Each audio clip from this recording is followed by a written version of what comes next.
Bienvenue dans l'émission Résonance de l'immigration, dialogue interactif pour une francophonie plurielle inclusive. Chaque semaine, découvrez des nouveaux groupes de discussion et des témoignages de jeunes franco-ontariens issus de l'immigration et de professionnels œuvrant pour l'intégration en Ontario. Expériences, défis, succès et organismes clés dans la lutte contre l'oppression systémique. Résonance de l'immigration au cœur de l'intégration. Ce projet est rendu possible grâce au gouvernement de l'Ontario.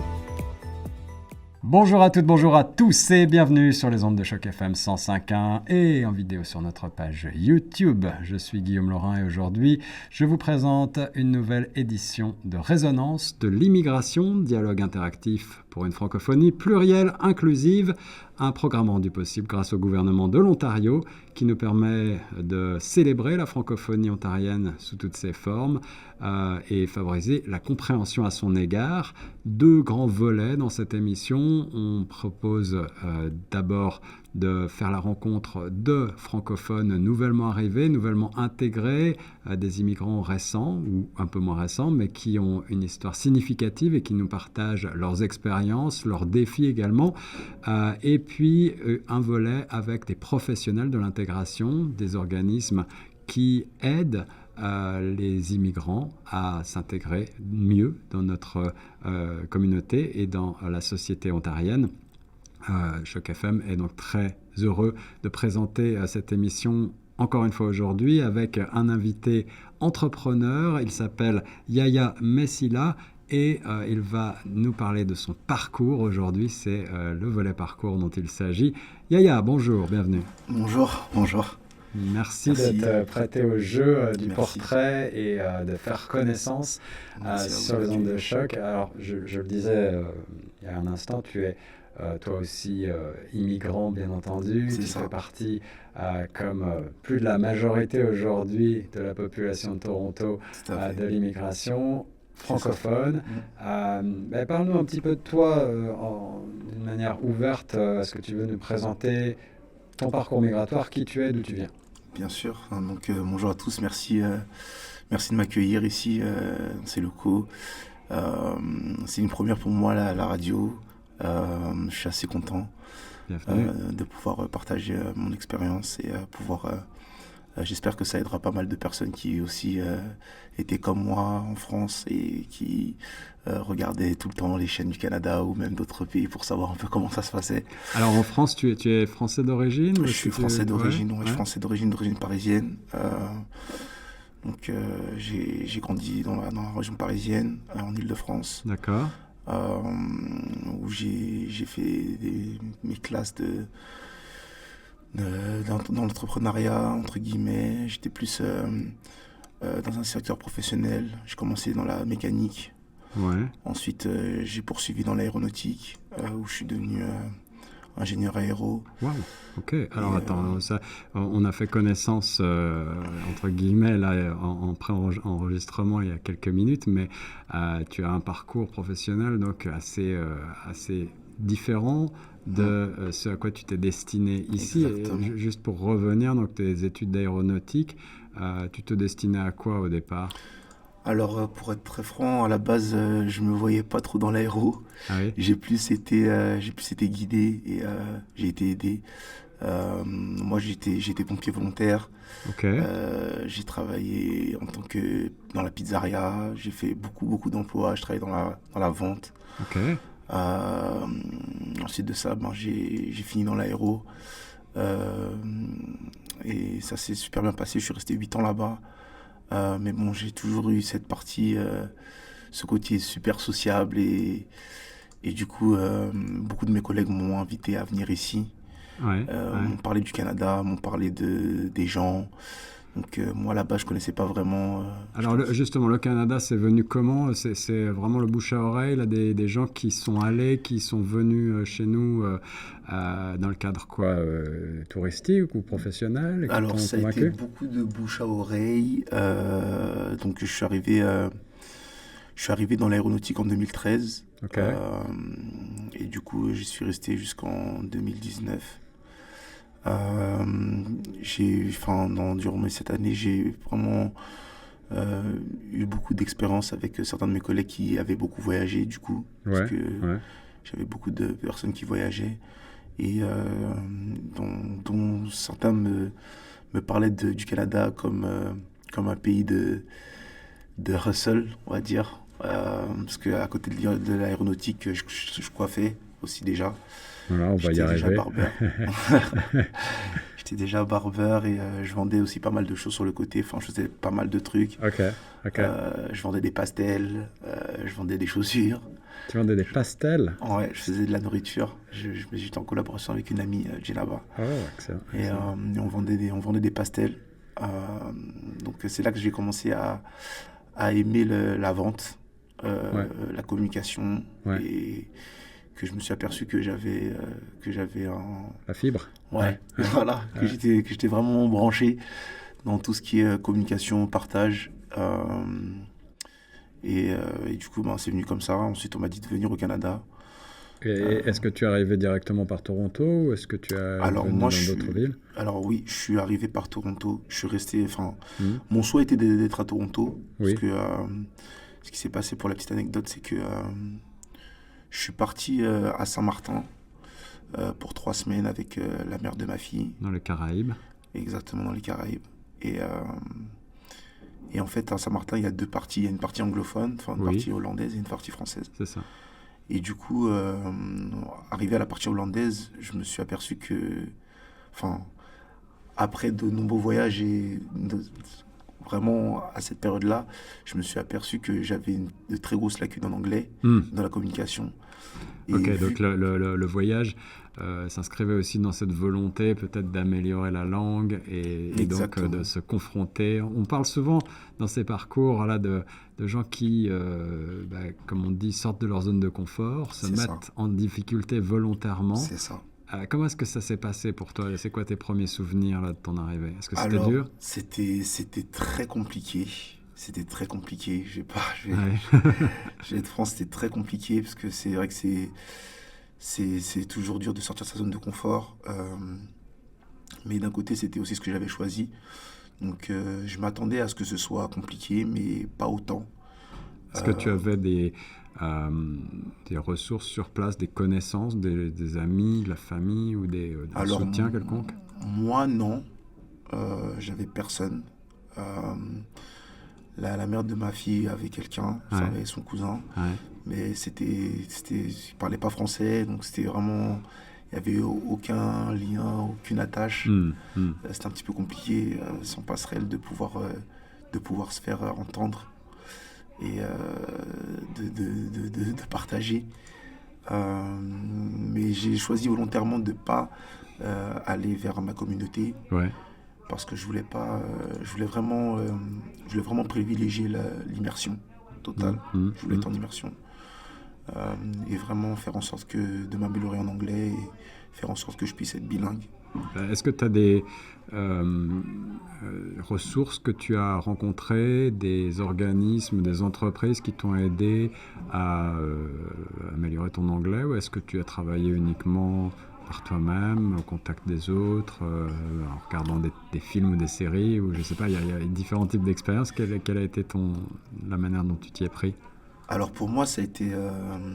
c'est dingue parce que c'est vrai que chaque personne est différente. C'est là que je me suis rendu compte, parce que tous les conseils sont bons à prendre, mais ils fonctionnent que pour chaque personne. Enfin, chaque situation est différente. Donc on m'a conseillé des films, on m'a conseillé des dessins animés, Ouais. on m'a conseillé des mangas, on m'a conseillé beaucoup de choses, des centres d'intérêt comme le sport, beaucoup de choses. Des associations, ouais. Des associations, des écoles qui fonctionnent, qui peuvent fonctionner aussi. Mais moi, du coup, ça n'a pas trop marché pour moi. Tous ces conseils-là n'ont pas trop fonctionné pour moi. Ouais. C'était quoi ton approche là? Moi, ce qui m'a vraiment aidé, c'est la coiffure. D'ailleurs, c'est pour ça que... c'est vrai qu'on en revient toujours à ça, mais ça a été vraiment quelque chose de clé, parce que en France, je savais déjà que coiffer et savoir coiffer, c'était quelque chose qui était un don et une skills Oui, oui. qui était vraiment importante parce que dans n'importe quel pays du monde, on aurait pu faire de l'argent et c'est aussi le meilleur moyen d'être sociable et de pouvoir apprendre un langage. Ah oui, là, on parle souvent, y compris dans cette émission, des transformations profondes de la société avec l'intelligence artificielle, le travail, etc. Est-ce que ça va impacter? Mais on imagine que pour la coiffure, à moyen terme, en tout cas, je ne vois pas comment. C'est une profession qui, a priori, est là pour durer. Et une profession profondément humaine aussi, parce qu'au-delà du fait de coiffer les gens, comme tu le disais, il y a cette dimension humaine de rencontre, d'échange, de partage social, etc. C'est la magie du barbeur. Ouais. C'est la magie du barbeur. Tout le monde se confie à son coiffeur. Oui, c'est intéressant ce que tu dis.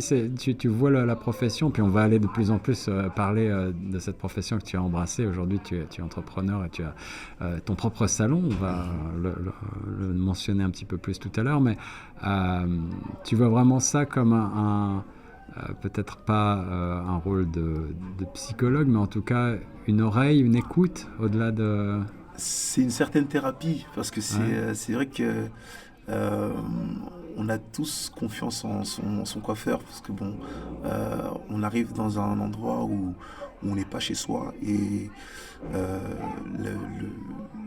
je pense que le plus important dans n'importe qui ou n'importe quel individu, c'est l'apparence, l'image. Et le métier de barbering, c'est basé sur l'image et sur le soin, sur le service. Et du coup, quand on est bon barbeur, ou quand on est bon, on crée ce qu'on appelle une confiance avec les gens, on crée un lien qui est assez fort et particulier. Et du coup, j'ai vraiment aimé ce lien en fait qui m'a permis de moi apprendre à parler anglais et qui m'a permis de moi découvrir le Canada dans beaucoup d'aspects. Alors, on parle un peu plus de ce choix que tu as fait. Ça s'est passé très rapidement, cette transition professionnelle, ou est-ce que tu es passé par différentes cases? C'est quoi tes premiers souvenirs de ton installation en Ontario, à Toronto? Si tu as une anecdote peut-être à partager, est-ce qu'il y a un défi particulier ou une difficulté en termes d'intégration là, qui te vient à l'esprit? Alors, pour le confort, moi je voulais retourner dans l'aéronautique. Ouais. Donc j'avais postulé pour des sociétés comme Bombardier. Oui, bien sûr. Oui, c'est celle à laquelle tout le monde pense, j'imagine, quand on parle d'aéronautique. L'aéronautique, c'est quoi en fait pour les auditeurs qui Alors l'aéronautique, c'est tout ce qui touche l'aviation. L'aviation aérospatiale. Ouais, ok. Donc tout ce qui est moteur, ça va du moteur comme de l'avion. Enfin, tout ce qui est touché sur tout ce qui est... Et toi, tes compétences étaient technologiques Moi, c'était vraiment technologique, ouais. Je fais tout ce qui est moteur. Okay. J'étais vraiment spécialisé dans les moteurs d'avion. Et l'industrie est grande ici, dans la région? C'est là que sont basés... Bombardier, par exemple, il y a une... Alors, c'est l'une des plus grandes entreprises connues au Canada, du moins en Ontario, pour ce qui est de l'aéronautique. Mm-hmm. Après, maintenant, ils sont spécialisés dans tout ce qui est les trains. Mais à l'époque, quand je suis arrivé en 2019, c'était vraiment eux la référence de tout ce qui est basé dans le secteur aéro. Donc, tu dis les trains, on pense aussi au métro, évidemment, que exactement, je crois que c'est Bombardier. C'est ça. Donc au début, je voulais vraiment me retourner dans ma branche pour retourner dans le confort, mais ça s'est pas vraiment passé comme prévu vu que j'avais aucune notion d'anglais et en étant en Ontario, avec mon français, j'allais pas aller bien loin. Du coup, sachant que étant en France, je coiffais aussi à côté. Ouais. Parce que j'étais dans ce qu'on appelle des horaires flexibles, ce qu'on appelle les 3-8. Ouais. Du coup, quand j'étais du matin, moi, je coiffais dans un salon l'après-midi. Ok, donc tu avais déjà cette expérience développée depuis longtemps. Exactement. Est-ce que tu as observé des différences fondamentales dans l'art et la manière de coiffer entre la France et le Canada? Bien sûr. En France, c'est autant qu'on a des bons coiffeurs et qu'on coiffe très bien, mais c'est vrai que comparé au Canada, le niveau ici est vraiment très très haut. Oui. Ouais, j'employais le terme art à dessein parce que c'est vrai que on voit des salons un petit peu partout dans la ville assez extraordinaires et on a l'impression qu'il y a une attention au détail portée. Effectivement, moi-même, je viens de France également et je ne me rappelle pas avoir vu autant de salons haut de gamme, entre guillemets, ou spécialisés, avec, y compris... Puisque ta profession, en fait, c'est barber en anglais, barbier peut-être en français, on dirait. C'est ça. Je ne crois pas qu'il y ait tant de barbiers en France. En tout cas, me semble-t-il, des cabinets, des salons de coiffure qui sont plus généralistes en général. Ça a surtout été... donc, il y avait des barbiers, en fait, à l'époque. Le barbier, en France, ça a été perdu. Enfin, c'est une notion qui a perdu son sens. Mais qui a vraiment perduré ici et qui a toujours existé. Le barbering ici, c'est vraiment c'est toujours en avant, mis en avant. C'est vrai que de la culture américaine, le barber est vraiment quelque chose d'important. En France, ça a été négligé dans un certain coin, dans un certain sens, mais c'est vrai qu'ici, c'est vraiment mis en avant et c'est pris très au sérieux. Donc, c'est vrai qu'il y a beaucoup de barbeurs, beaucoup de barbiers, parce qu'il y a beaucoup de... chaque barbeur est spécial, en fait. Chaque barbeur c'est un petit peu un docteur, un chirurgien du look. Du look, exactement. Et en plus de ça, le fait d'être barbeur, c'est aussi... comme je disais tout à l'heure, c'est une écoute particulière parce que quand on a confiance en quelqu'un qui peut nous rendre beaux et l'image va jouer, avoir un très grand, un grand jeu par la suite de ce qu'on veut faire, peu importe que ce soit professionnel ou même dans les rencontres, beaucoup dans le networking, parce que le Canada c'est un pays de networking. C'est ça. C'est vraiment quelque chose de clé. Du coup, parlons de rencontres, je rebondis sur le mot, puisque ce qui nous intéresse dans cette émission Résonance de l'immigration, c'est aussi de partager peut-être des ressources ou des trucs et astuces, bons conseils pour les gens qui viennent d'arriver, qui posent leurs valises, qui sont un petit peu perdus. C'est vrai que parfois l'installation au départ est compliquée, trouver un logement, trouver un emploi, trouver des ressources diverses et variées peut paraître des tâches presque insurmontables. Est-ce que tu as fait des rencontres déterminantes? Tu as bénéficié peut-être de soutien d'organismes ou de mentors, de personnalités qui ont pu t'aider dans ton parcours? Alors moi, malheureusement ou heureusement, j'ai envie de dire, moi j'ai pas eu cette facilité. Je suis arrivé en juillet 2019, juste avant la pandémie. Ah oui, juste avant la pandémie. Juste avant la pandémie. Ça a eu un impact important sur ton installation? Mon installation, oui. Sur mon intégration, oui. Sur ton intégration, Sur mon installation, pas vraiment. J'ai vraiment essayé de trouver un emploi. Enfin, j'ai trouvé un emploi assez rapidement. Parce que pour la petite anecdote, j'ai commencé dans une manufacture avec des poulets. Du poulet pour Jane. Ah oui, ça mène à tout. On a tendance souvent à commencer des jobs qui n'ont rien à voir effectivement avec nos compétences, nos diplômes. Ce qui m'amène aussi à cette question on parle souvent de la problématique de la reconnaissance des diplômes, la valorisation de ces atouts d'expérience passée dans d'autres pays, sur d'autres continents. Et parfois, on se rend compte que on a besoin pour exercer, par exemple pour toi qui es entrepreneur dans ce domaine-là, de permis spéciaux, de nouveaux certificats, etc. Est-ce que ça a été le cas? Tu as été confronté à ces problématiques-là? Bien sûr, j'étais concentré, bien sûr. Parce que, comme je disais, j'ai commencé dans une manufacture de poulet. Ensuite de ça, j'ai un de mes collègues qui a vu que j'avais sur mon Instagram que je coiffais, qui m'a demandé si j'étais coiffeur. J'ai dit oui. et qui m'a dit mais qu'est-ce que tu fais là? Donc je lui ai dit que je savais pas vraiment, je venais d'arriver, que je connaissais pas vraiment le pays. Oui. J'ai eu la chance qu'il parle un petit peu français, donc il m'a dirigé vers un autre salon de coiffure francophone, avec originaire d'Haïti. Donc l'importance là aussi pour les auditrices et les auditeurs qui nous écoutent du dialogue avec n'importe qui, un collègue de travail, quelques mots échangés peuvent changer la destinée d'une personne. Exactement. Si tu n'avais pas parlé à cette personne, peut-être que tu ne serais pas là où tu es aujourd'hui. C'est toujours, j'aime bien, même si c'est pas forcément de mentorat dont il s'agit, mais j'aime bien souligner à quel point lorsqu'on est dans cette démarche d'intégration, on essaye à tout prix de faire sa place, de creuser son sillon et de trouver une nouvelle vie, de recommencer parfois à zéro, y compris sur des nouvelles bases pour un nouvel emploi et un nouveau domaine parfois. C'est tellement important de s'ouvrir aux autres, de parler de son projet et de parler de ses compétences, de dire ce que l'on recherche. Ça peut tout changer très rapidement. C'est vrai. C'est vraiment...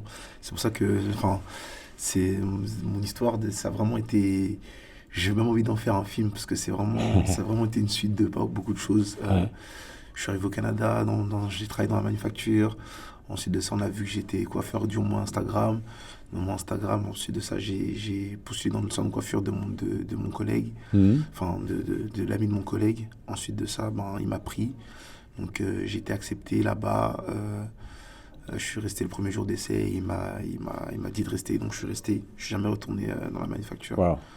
Donc j'étais direct confronté au self-employed. Je suis resté 1 mois à travailler pour cette société de manufacture. Et ensuite de ça, j'étais self-employed. Ensuite, Covid est arrivé, donc mars 2020. Alors qu'est-ce que ça change ça, la Covid? Évidemment, pour les coiffeurs, les barbiers, j'imagine que tout était fermé. Tout était fermé, très gros impact sur le barbering, tout était fermé. Ouais, on se rappelle de gens qui avaient des coupes comme ça. C'était vraiment quelque chose c'est vraiment quelque chose qui nous marque encore aujourd'hui. Moi, j'ai des photos de mon fils de 2 ans à l'époque et moi, et on avait les cheveux longs comme ça, et on attendait désespérément de pouvoir aller se faire coiffer. Ça faisait partie des choses qui manquaient beaucoup. C'est ça, c'était vraiment un très grand manque. Tous les salons sont fermés, du coup, très gros frein dans mon apprentissage de l'anglais, mais oui, aussi. J'ai pu rebondir sur des Uber Eats. Donc j'ai acheté une voiture à cette époque. Ouais. J'ai acheté une voiture avec les petites économies que j'avais de France. Et du coup, j'ai commencé à faire Uber Eats, DoorDash, donc toutes les applications de livraison de nourriture. Donc la résilience, là aussi, ne pas hésiter à changer de domaine, à essayer d'autres choses.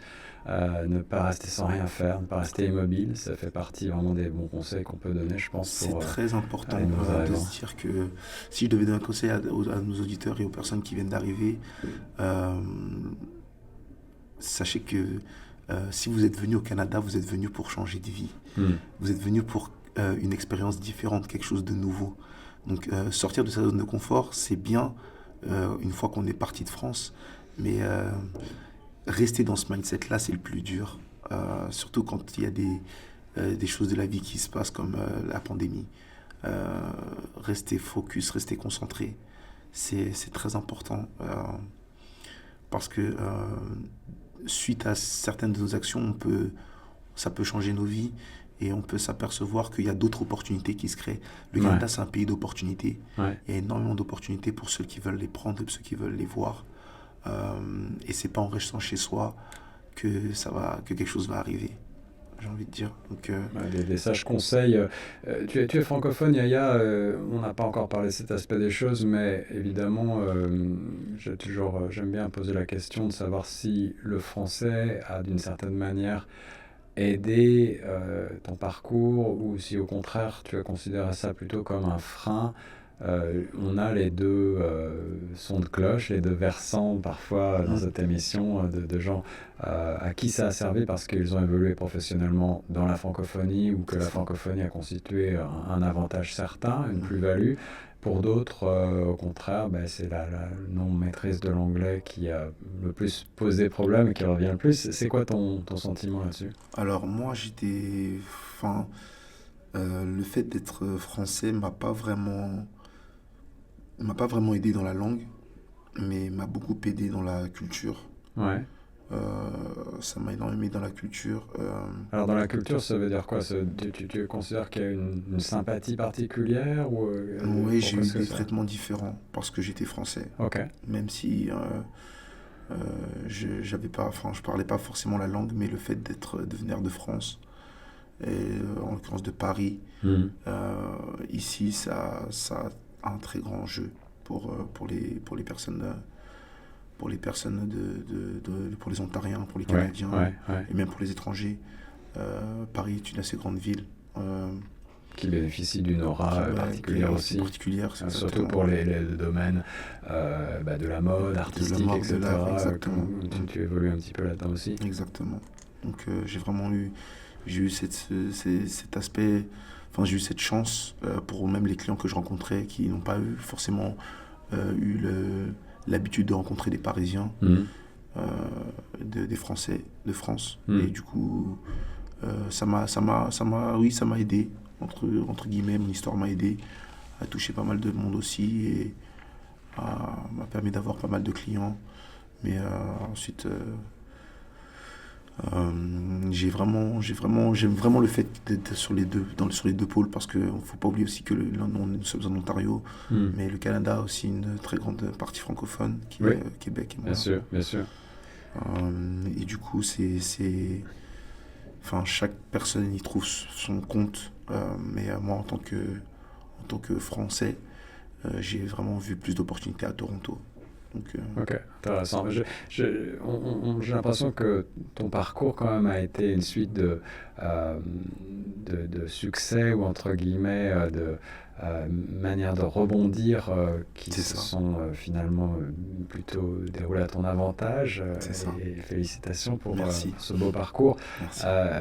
Je pose toujours la question aussi puisque un des buts de cette émission Résonance de l'immigration, c'est aussi de sensibiliser aux obstacles systémiques et promouvoir les solutions existantes sur cette question. Est-ce que tu as été confronté, malgré tout, malgré l'intégration, somme toute, assez positive, à des formes de discrimination, de racisme ou autre et si oui, est-ce que tu veux nous en parler un tout petit peu?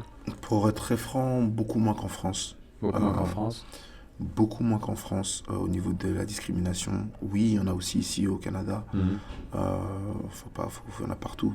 Il y a de la discrimination partout, mais beaucoup moins qu'en France. Ici, c'est un pays multiculturel. Donc, du coup, ça laisse beaucoup plus de chances et beaucoup plus d'opportunités pour les étrangers de s'exprimer. Ce que j'ai vu aussi, parce que je suis pas né en France, je suis né au Cameroun. D'accord. J'ai été citoyen français qu'à partir de 19 ans. Donc j'ai vécu le racisme, la discrimination en France. Et arrivé ici, c'est quelque chose que j'ai pas forcément senti. Du moins, c'est très caché. Ouais. Surtout à Toronto, probablement, ville si multiculturelle. Vraiment ici, c'est vraiment, pour ce qui est du racisme, je peux vous dire que c'est vraiment très très caché. À Toronto, il y a des racistes, mais ils sont pas... La discrimination existe, mais sous différentes manières, sous différentes formes. Et du coup, ça fait partie de certains des obstacles rencontrés.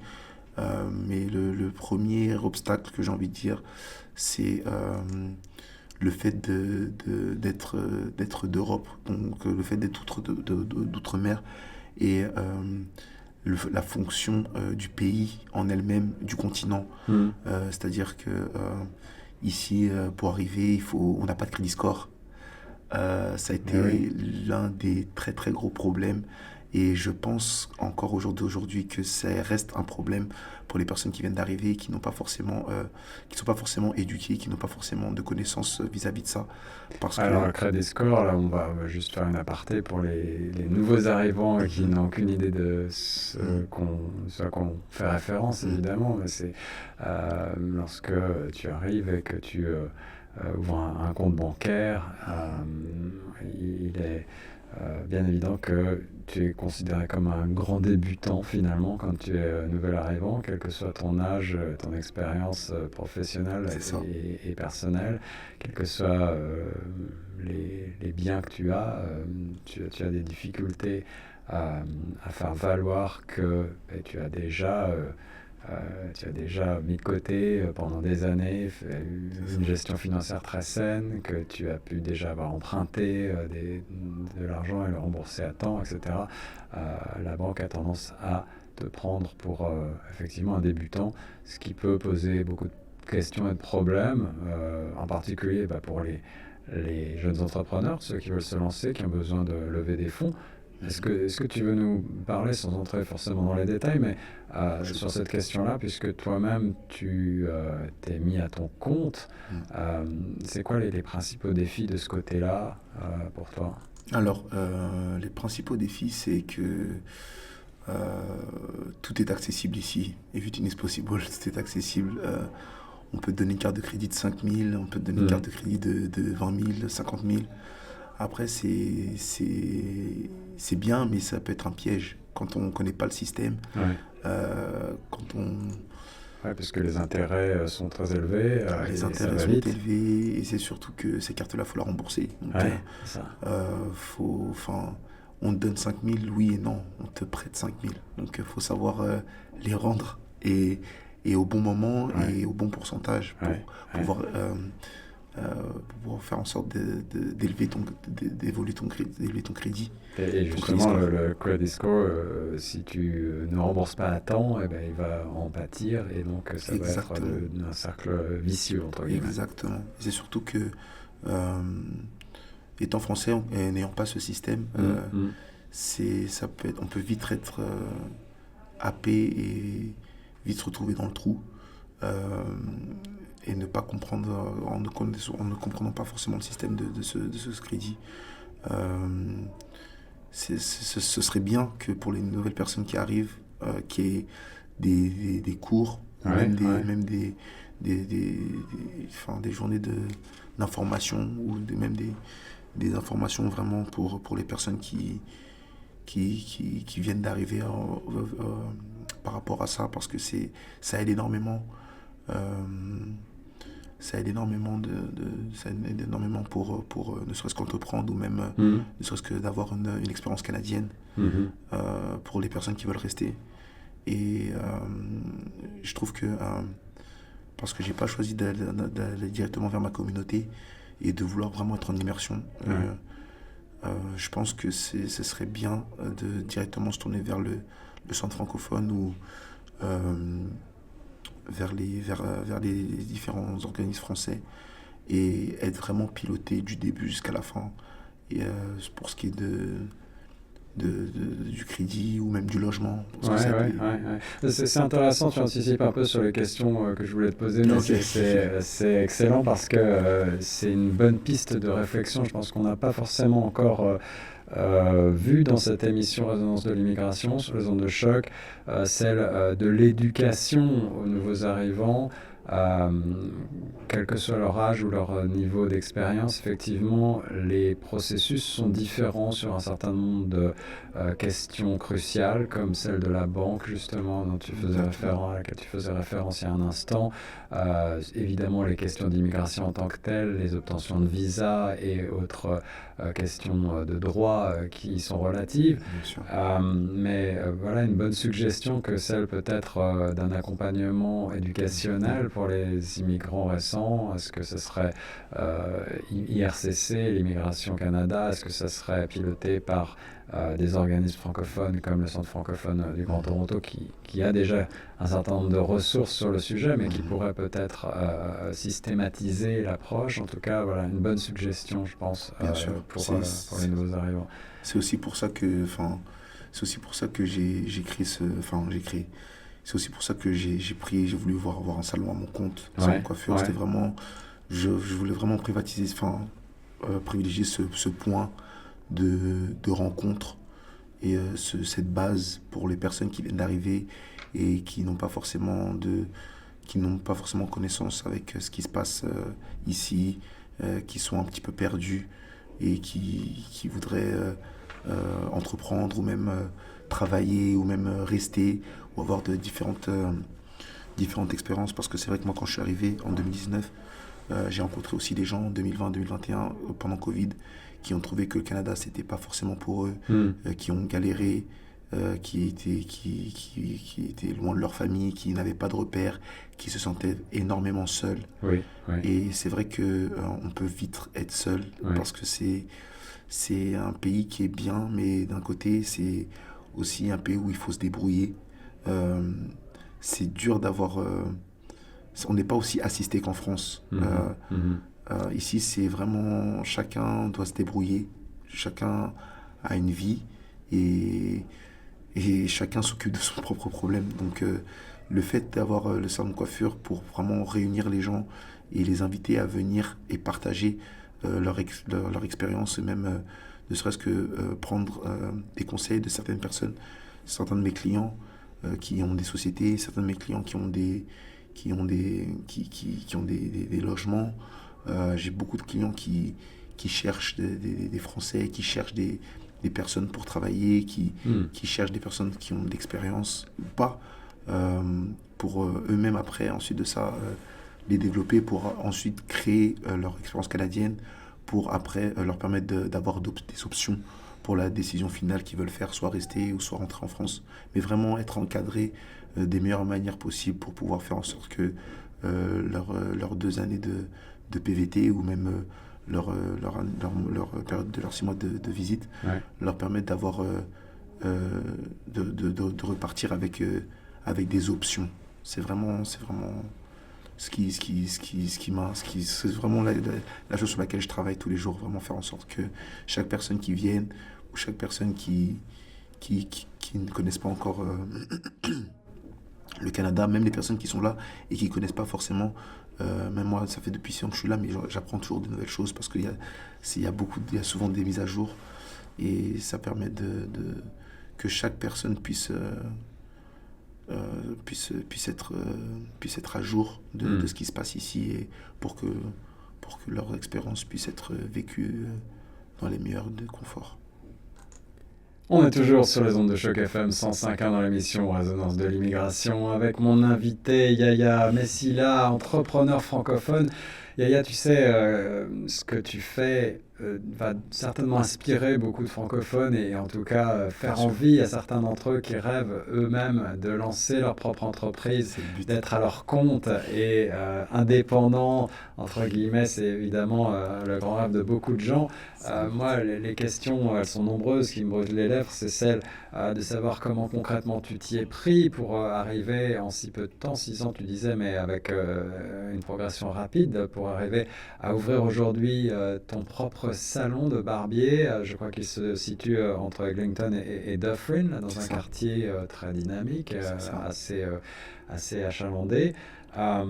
Est-ce que tu veux peut-être développer un petit peu sur le processus, les difficultés rencontrées, l'immobilier, comment ça se passe au niveau d'un bail commercial, est-ce que c'est cher, est-ce qu'il y a des difficultés particulières administratives, des permis à avoir, comment est-ce qu'on fait?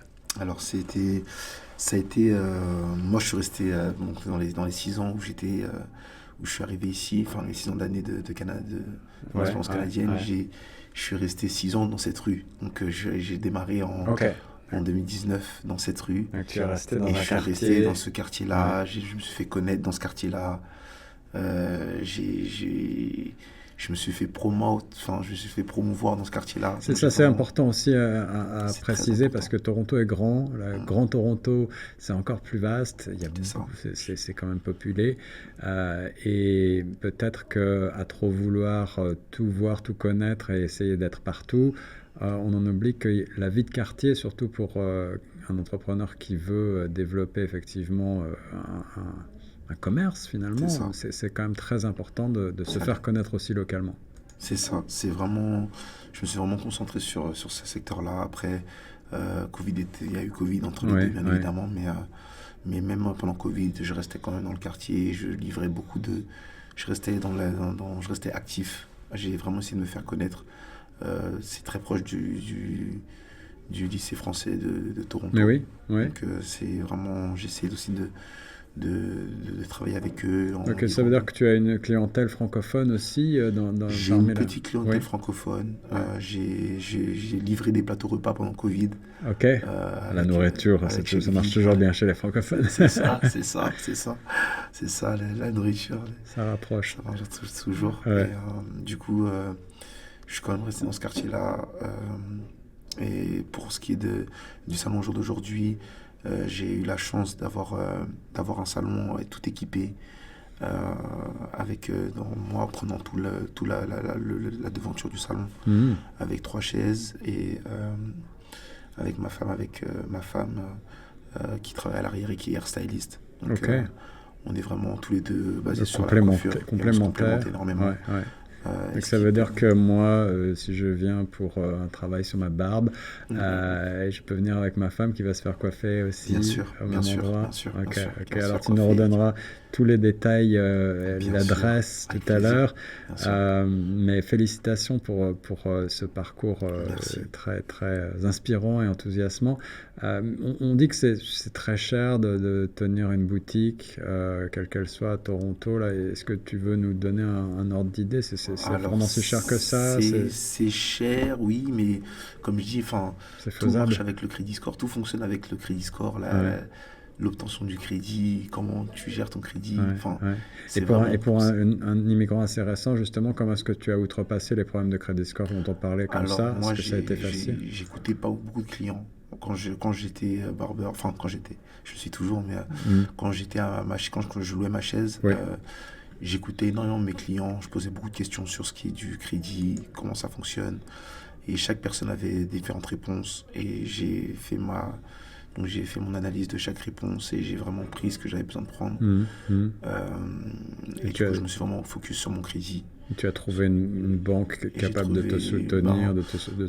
Toutes les banques sont bonnes, mais c'est surtout tout est dans tes mains en fait. C'est ça c'est ça le pouvoir du crédit et de l'Amérique du Nord, c'est qu'en fait on te donne une somme et c'est à toi de savoir ce que tu vas faire avec. Donc moi j'étais dans l'économie au début, ensuite de ça j'ai acheté certaines choses pour faire en sorte que mon crédit fonctionne, mais chaque chose que j'ai acheté, ensuite de ça, je l'ai remboursé grâce à la coiffure. C'était beaucoup d'investissement dans des produits de coiffure. Oui, ça a aussi un coût, j'imagine. La coiffure, c'est quand même aussi quelque chose avec des investissements de départ qu'on doit amortir sur la durée. Et la constitution d'une clientèle régulière, etc. Ça t'a paru aussi quelque chose de très long, difficile? Très long. Je travaille toujours dessus. Je suis toujours à la recherche de clients actuellement, surtout maintenant, notamment maintenant, vu que j'ai changé de spot, j'ai changé de salon. Donc, je suis toujours à la recherche de nouvelles personnes, de nouveaux clients. Chaque personne est bienvenue, mais c'est surtout plus que en dehors dans le salon, il y a d'autres opportunités comme ce que j'ai créé. J'ai créé une société qui s'appelle SDT, donc c'est du nom Stay Downtown. Donc c'est toutes les personnes qui, j'ai commencé avec un appartement, avec un logement, et ensuite de ça j'en ai pris un autre, et ensuite de ça d'autres et d'autres, pour aider les personnes qui venaient d'arriver et qui n'avaient pas forcément de crédit score, donc qui ne pouvaient pas forcément se loger. Donc ça a commencé à partir de chambres, ensuite de ça on a eu des appartements, ensuite on a fait des maisons entières. Maintenant aujourd'hui on est à 6 appartements, 6 logements. Comment ça marche concrètement si quelqu'un nous écoute et cherche un logement? Alors comment ça marche, on se donne rendez-vous au salon. Donc moi on se donne rendez-vous au salon, donc dans mon salon de coiffure. Ensuite de ça, ces personnes-là, donc elles prennent contact avec moi ou mon épouse et elles font ce qu'on appelle en entrevue. Donc vu qu'ici il n'y a pas de crédit score, elles viennent avec le premier mois et le dernier mois et une pièce d'identité. Donc on leur fait des contrats de 3 mois, renouvelables tous les 3 mois. Ok. Donc, ça garantit une certaine souplesse, flexibilité, et puis une assurance aussi des deux côtés. Exactement. Sans trop mettre d'économie, trop dépenser dans des Airbnb. Parce que c'est vrai qu'ici, les gens, quand ils arrivent, ils dépensent dans les Airbnb. Et ça fait perdre beaucoup d'économies, ça fait perdre beaucoup de... Donc c'est vrai que c'est bien, mais d'un côté, si on a les mauvaises informations, on peut dépenser beaucoup d'argent, et c'est ce qui peut inconsciemment perdre le goût de cette expérience canadienne, parce que les dépenses sont énormes. Ouais. Toronto est une ville assez chère. C'est certain. Et du coup, moi, je me suis rendu compte quand je suis arrivé que j'avais besoin d'un logement, et que ça a été très très dur à trouver. Et du coup, je me rappelle avoir supplié mon landlord, le propriétaire à l'époque, en lui donnant 6 mois de loyer en avance, et en lui disant je vous en prie, ma femme est enceinte, prenez-la, ne prenez pas. Et du coup, il s'est dit ok, ça va le faire, on va te prendre. Alors c'est une pratique effectivement qu'on peut voir parfois, mais qu'on ne conseille pas. Elle n'est pas illégale, mais c'est certain qu'on prend des risques. Et en tout cas, dans l'autre sens, il faut quand même rappeler qu'un propriétaire n'a pas le droit d'exiger 6 mois de loyer ou plus d'avance, comme parfois on le voit malheureusement. C'est vrai. C'est pour ça que ça a été compliqué. C'est vraiment quelque chose qui, quand on n'est pas aidé, quand on connaît pas vraiment les lois, quand on vient d'un autre système, on n'a pas forcément comment dirais-je, le réflexe de se diriger vers ces choses-là qui sont vraiment primaires. C'est sûr. Et du coup, c'est pour ça que j'ai vraiment voulu créer cette passerelle et créer ce besoin, parce que c'est un énorme besoin qu'on a au jour d'aujourd'hui de se loger, de pouvoir se loger dans des conditions pas trop chères, avec, si on n'a pas trop de moyens, de ne pas pouvoir avoir des places où rester pour pouvoir ensuite de ça faire une transition lente et à notre rythme. Sur d'autres choses. Ah, ça, c'est vraiment une super initiative. Je suis content qu'on en parle. Donc, si on a des nouveaux arrivants qui galèrent un petit peu avec l'aspect logement, là, pensez peut-être à rencontrer Yaya, qui pourra vous en dire plus sur cette initiative. Yaya, on parle encore un petit peu de ton activité. Tu viens de lancer ce nouveau salon à Eglinton et Dufferin. Où est-ce qu'on te retrouve? Comment est-ce qu'on prend contact avec toi? Dis-nous tout. Alors moi, je suis sur les réseaux, donc j'ai un Instagram, mais je suis plus, pour l'instant, je suis plus sur mon numéro, pour utiliser sur mon numéro de téléphone canadien, vu que mon Instagram, je vais le changer pour le mettre au nom du salon, le salon s'appelle The President Barber. The President Barber. Wow. The President Barber au 2021 Eglinton Avenue West. Ok. Donc c'est l'adresse du salon. Et pour ce qui est de mon numéro, c'est plus... je ne sais pas si je dois le donner là. Oui, on partagera tous les détails peut-être sur le podcast, le balado qui sera lié à cette émission. Mais Yaya, en tout cas, c'est la première fois qu'on reçoit un barber, je crois, de mémoire à chaque FM francophone. Ça fait plaisir de voir des francophones réussir si rapidement dans leur domaine de passion, de prédilection. Et puis, c'est effectivement un travail très social qui permet aussi de rassembler des connexions et pourquoi pas, on aime ça, avoir des ressources francophones un petit peu partout, dans différents endroits de la ville et dans différents domaines. C'est gentil. Pour terminer, est-ce que tu veux nous partager peut-être un autre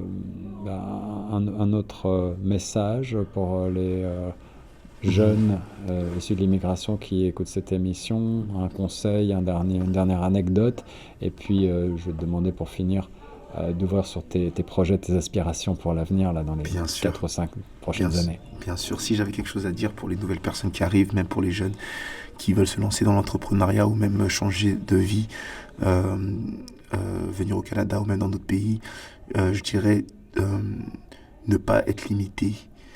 Ne pas être limité à ce qu'on connaît, ne pas avoir peur d'aller vers les autres. Vraiment sortir de sa zone de confort, ce n'est pas que sortir de chez soi, c'est sortir de ce qu'on fait d'habitude, ne pas avoir peur d'aller vers les autres, ne pas avoir peur de demander ce qu'on a besoin. Et si j'ai quelque chose à rajouter, c'est vraiment everything is possible, tout est possible. only the sky is the limit. Seul le ciel est la limite. Tu peux vraiment partir de rien, de zéro et arriver à 100. Je suis pas encore à 100, mais tu peux vraiment changer ta vie. C'est juste, tout est dans tes mains et dans ce que tu veux faire. Donc, ne pas être limité, ne pas forcément écouter des conseils négatifs. Prends du bon et laisse le mauvais sans non plus le négliger, mais prends ce qui est bon pour toi et n'aie pas peur d'y aller, parce que ça va vraiment te le redonner. Même des fois, si tu penses perdre c'est gagner. Gagner c'est gagner, mais perdre c'est gagner quelque chose. Une expérience, même négative, nous renforce. Exactement, et c'est surtout que ça gagne en expérience et ce sera pas toujours rose, mais il faut toujours voir quelque chose de positif dans ça, parce que c'est ça ce qui te rendra meilleur par la suite. Et quelles sont tes aspirations pour les années à venir? Évidemment, on va te souhaiter le plus grand succès possible avec ton nouveau bébé, ton nouveau projet, mais est-ce que tu as d'autres projets ou d'autres aspirations à nous partager? Moi, ce que j'aimerais, ce serait que, pour être franc, ce serait que ma société SDT, qui est inclus aussi dans le salon de coiffure, ce soit vraiment quelque chose qui soit partagé dans le monde entier. Pas qu'au Canada, pas qu'à Toronto. Je voudrais aussi que ce soit partagé à Montréal. Tout le monde est SDT, tout le monde est stay downtown, dans le sens où tout le monde peut apporter une aide pour les personnes qui viennent d'arriver. C'est vrai que c'est compliqué. Pardon, quand tu viens d'arriver, c'est compliqué de s'intégrer, c'est compliqué de trouver des gens, ne serait-ce que même pour jouer au foot ou partager quelque chose, des activités de là où tu viens. Et je voudrais vraiment que chaque personne puisse aider, et chaque personne puisse aiguiller les nouveaux arrivants pour un maximum de succès. Parce que vraiment, comme je dis, c'est toi. C'est toi. Le succès, c'est toi. Mais le succès vient avec toi et ton bien-être. Donc, en étant le plus à l'aise possible et en étant le mieux dans ta tête, comme dans ton corps et dans ton esprit, tu vas vraiment exceller. C'est ce qui et chaque action de chaque personne est bénéficiaire pour les personnes qui veulent les prendre. Donc, Yaya Messila, notre invité dans Résonance de l'immigration, entrepreneur francophone avec un salon barbier francophone exclusif sur Eglinton et Dufferin. Allez lui rendre visite. On va partager tous les détails sur notre page chocfm.ca au niveau du balado et sur la page YouTube au niveau de la vidéo. Yaya, merci beaucoup d'avoir partagé cette émission et on se retrouve très bientôt sur les ondes de choc. Vous écoutiez Résonance de l'immigration, dialogue interactif pour une francophonie plurielle inclusive sur les ondes de Choc FM 105.1. Pour retrouver l'ensemble des épisodes en mode balado, rendez-vous sur chocfm.ca ou en vidéo sur YouTube.